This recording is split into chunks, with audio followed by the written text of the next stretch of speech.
সচিনের শতকের সেঞ্চুরি, ইংল্যান্ডের বিপক্ষে বিশ্বকাপে ড্র, কুলদীপ যাদবের হ্যাট্রিক কিংবা রোহিতের রেকর্ড সংখ্যক 150। বিরাট কোহলির মাইল ফলকের ম্যাচের অপেক্ষাতেই যেন থাকে ভারত। ম্যাচ হাতে বিরাট ব্যর্থ হলেও তার মাইল ফলকের দিনে তাকে নিরাশ করে না টিম ইন্ডিয়া। এবার বিরাটের 550তম ম্যাচেও জয় তুলে নিয়ে চ্যাম্পিয়ন্স ট্রফির শিরোপা জিতে নিয়েছে রোহিত বাহিনী। বিরাটের মাইল ফলকের ম্যাচ মানেই যেন ভারতের ক্রিকেটে নতুন নতুন সব কীর্তি। বিরাটের 50তম ম্যাচ দিয়েই শুরু করা যাক। আন্তর্জাতিক ক্রিকেটে তখনও তুলনামূলক নতুন মুখ বিরাট নিজের 50তম ম্যাচে মাঠে নেমেছেন বিশ্বকাপের মঞ্চে ইংল্যান্ডের বিপক্ষে। ব্যাট হাতে সেই ম্যাচে বিরাট ব্যর্থ হলেও সেই একই ম্যাচে সেঞ্চুরি করেছেন সচিন তেন্ডুলকার। বিশ্বকাপের মঞ্চে এটি ছিল তার 5ম শতক। আর এই কীর্তিতে প্রথম ব্যাটার হিসেবে নাম ওঠে সচিনের। সেই সাথে 338 রান করেও শেষ পর্যন্ত ড্র নিয়ে মাঠ ছাড়তে হয়েছিল ভারতকে, যা কিনা তাদের বিশ্বকাপের একমাত্র ড্র করা ম্যাচ। বিরাটের 100তম ম্যাচ ছিল বাংলাদেশের বিপক্ষে। এখানেও অনন্য এক কীর্তিতে নাম লেখান সচিন তেন্ডুলকার। মিরপুরের মাটিতে সেদিন শতকের সেঞ্চুরি করেছিলেন মাস্টার ব্লাস্টার। বিরাটের 150তম আন্তর্জাতিক ম্যাচে অবশ্য বলার মতো খুব একটা কীর্তি ছিল না, তবে ওয়ানডে ম্যাচ 9 উইকেট ও 100রও বেশি বল হাতে রেখে জেতা মোটেই সহজ কিছু ছিল না। বিরাটের 200তম ম্যাচে প্রতিপক্ষ ছিল শ্রীলঙ্কা। ব্যাট হাতে সেদিন 1 রানের জন্য অর্ধশতক মিস করেন বিরাট, তবে তার সতীর্থ আম্বাটি রাইডু অবশ্য ঠিকই তুলে নেন নিজের প্রথম ওডিআই শতক। সেই সাথে লঙ্কানদের বিপক্ষে ম্যাচটাও জিতে নিয়েছিল টিম ইন্ডিয়া।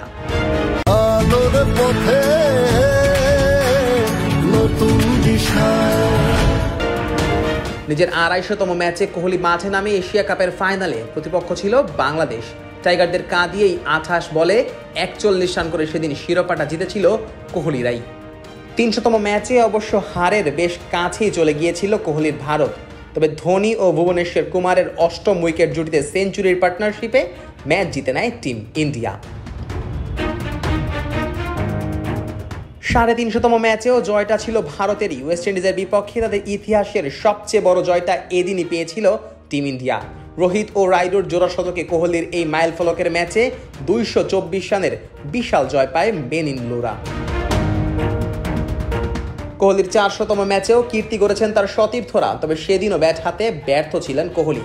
গোল্ডেন ডাক খেয়ে বিদায় নেন ভারতের এই ব্যাটিং সেন্সেশন। তবে রোহিতের 8ম 150-র বেশি ইনিংসের সাথে একমাত্র ভারতীয় বোলার হিসেবে ওডিআইতে কুলদীপ যাদবের হ্যাট্রিক করার কীর্তি হয়েছিল সেই একই ম্যাচে। 450তম ম্যাচেও ব্যর্থ ছিলেন কোহলি। এবারও কোনো রান না করেই বিদায় নিয়েছেন ভারতের এই ব্যাটিং জিনিয়াস। সেই সাথে প্রোটিয়াদের বিপক্ষে ম্যাচও হারতে হয়েছে ভারতকে। তবে ব্যাট হাতে সেদিন একাই লড়াই চালিয়ে গিয়েছিলেন ঋষভ পান্ত। দক্ষিণ আফ্রিকার মাটিতে ভারতের উইকেট কিপারদের মধ্যে সর্বোচ্চ 50 রানের ইনিংসটাও সেদিনই খেলেছিলেন ঋষভ। 500তম ম্যাচে এসে অবশেষে ব্যাট হাতে ঝড় তুলেছিলেন কোহলি। ক্যারিবিয়ানদের বিপক্ষে সেই টেস্টের প্রথম ইনিংসে কোহলির ব্যাটে আসে 121 রান। তবে কোহলির শতক ছাপিয়ে সেই ম্যাচে আলো কেড়ে নিয়েছিল মোহাম্মদ সিরাজ। সেই টেস্টেই নিজের প্রথম ম্যাচ সেরা পুরস্কার জিতেছিলেন এই ফাস্ট বোলার।